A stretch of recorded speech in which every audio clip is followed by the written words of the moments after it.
What is up, good people? Jungle Link here. Hope you're doing well. A lot of news to discuss today. First and foremost, Kraken is headed to trial in their lawsuit with the SEC. People acting like this is some kind of loss for Kraken. Look, Ripple was as clear-cut as it gets. You have one crypto asset, a very tight amount of facts and circumstances there. Ripple dominated the case, won most of the issues, and still ended up with over $100 million worth of infractions. When you have an exchange with a ton of different tokens, all sorts of different services, you're not going to be able to get that thing tossed out. Now, some of the cryptos that are front and center here in this court case with Kraken is Cardano, the ADA token, and Solana. These are some of your biggest cryptos there are. Now, the judge in this case said, look, the labeling by the SEC of these crypto assets as crypto securities is unclear at best and confusing at worst. No one knows what they're talking about here. And the judge extrapolated, I can't imagine they're talking about the tokens themselves here.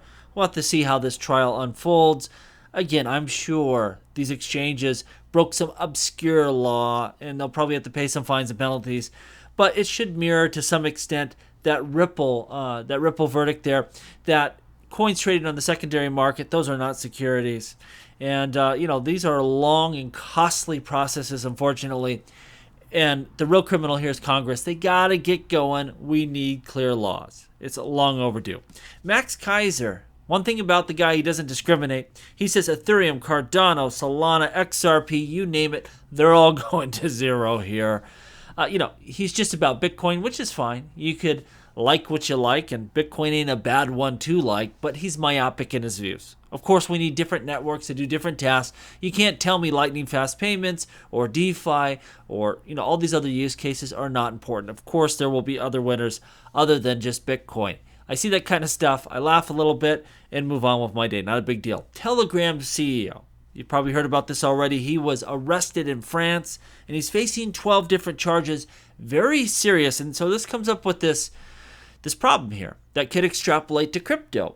If you had the ability to censor, to monitor, to control transactions, and you did not build that into your system, are you somehow responsible if people misuse your system? So if people are using Telegram for drug trade or, all sorts of bad stuff I don't even want to talk about on this channel, you don't have the ability to monitor that stuff because you didn't build it into that system. Is that some sort of crime? By not giving yourself that power, because that would extrapolate over, of course, to crypto assets. If you are on the XRP ledger, Ethereum blockchain, whatever it may be, if you could have censored those transactions, but you did not build that capability in, are you somehow responsible? I say no. David Schwartz has talked about this, said this is, absurd, but we'll have to see. This is a court case in Europe. Of course, a tyrannical government, because they all are, not just Europe. U.S. is just as tyrannical as they are. All governments are tyrannical. Can they hold you to account for not building that capability into your system? And it's really going to come down to how much pushback we see from the populace. They could make these laws and rules. There's so many of them. They could do what they want here. Does the populace push back and say we need privacy in our messaging, in our money transactions? Do we not want to have government have total control of every aspect of our life? That's what really this argument's going to come down to. If the people don't care, guess what? Government will always get their way. Nvidia earnings on deck.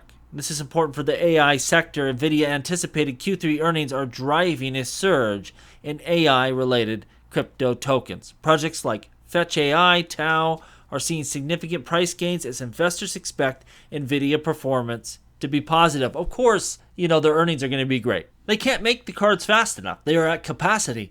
The question is the guidance. And a lot of people are concerned because they look at Nvidia and they're saying, well, they're making money, but Microsoft, Apple, Google, everyone that's using AI, they're losing money. They're not coming up with ways to monetize this. In my mind, that's going to take till 25, 26. Who cares? It'll be here in a blink of an eye. And that's when you will see applications that are ready to leverage this technology and build the future. We should continue to see a flip-flop back and forth as people overestimate the short term and underestimate the long term. Not that worried about it. Real-world asset tokenization. The trend of tokenizing real-world assets is accelerating.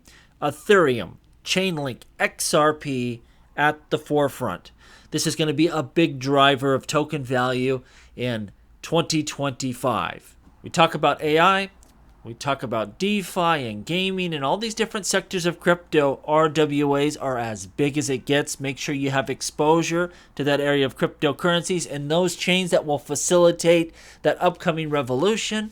And of course, your best example of this is stablecoins. It's the first great application of this technology to represent the real world asset of a dollar bill or a euro or a yuan, whatever it may be, and you put it in digital form and increase its reach and its usability. And we're going to see this with a lot of different RWAs as we move forward. That's just the first. There's some tension in the Ethereum ecosystem between the foundation, the funding arm of that blockchain, and of course, the builders, and in this case, the DeFi builders. It's not just XRP that has these problems.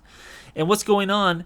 There's tension building between Vitalik and DeFi builders, which stem from a differencing of priorities regarding the direction of Ethereum and the role of DeFi. What's it coming down to? Money, like always, right? Vitalik is saying, look, we have to focus on building out the capabilities of this main chain, making sure that it's ready to scale and to meet the demands of tomorrow. And DeFi builders are like, hey, we are building all the value on your chain. It's all about Maker. It's all about Aave. It's all about all these, big DeFi applications. That's why people want to even use your chain. Without that, there's no value here. We need more money. We need more focus on our needs. Vitalik's like, yeah, we tolerate DeFi. It ain't what this chain is all about. Problematic. You're seeing some people that are getting pretty irritated, saying we're building the value of the Ethereum token with our useful applications. We need some of that money and some of that attention flowing our way. Again, we've seen this with an XRP, some squabbles over, where the money and where the focus should go. And right now it's Ethereum's, time in the barrel here where you see some infighting. And it's a tough choice. There's not unlimited money. There's not unlimited focus. You kind of got to pick and choose here. I see both sides' argument here. And it's a time when we're seeing an uptick on other competing chains, really focusing on DeFi, making big investments there. Might we see some of those projects jump elsewhere? Could be a good opportunity for some of the competing chains, for some of the competition out there. Lastly, I did an article today titled Bitcoin's Unique 2024 Cycle, a new all-time high, ETF approval, and the road to the next altcoin bull run. I'll link it down below. Check it out. I use, prior runs as a model and kind of use that Bitcoin halving as an anchor point for alt season, not for Bitcoin's price appreciation. Look, there's no perfect model. This has been a little bit of an odd one with those ETFs causing Bitcoin, Ethereum, and a few others to fire off before the broader crypto market sooner than we would generally expect. I've heard some people say that was it. That was the bull run. I think they're full of it. If you're interested in that kind of thing, check it out. Link down below. As always, please like, please subscribe. The revolution will be televised right here on Jungle Link.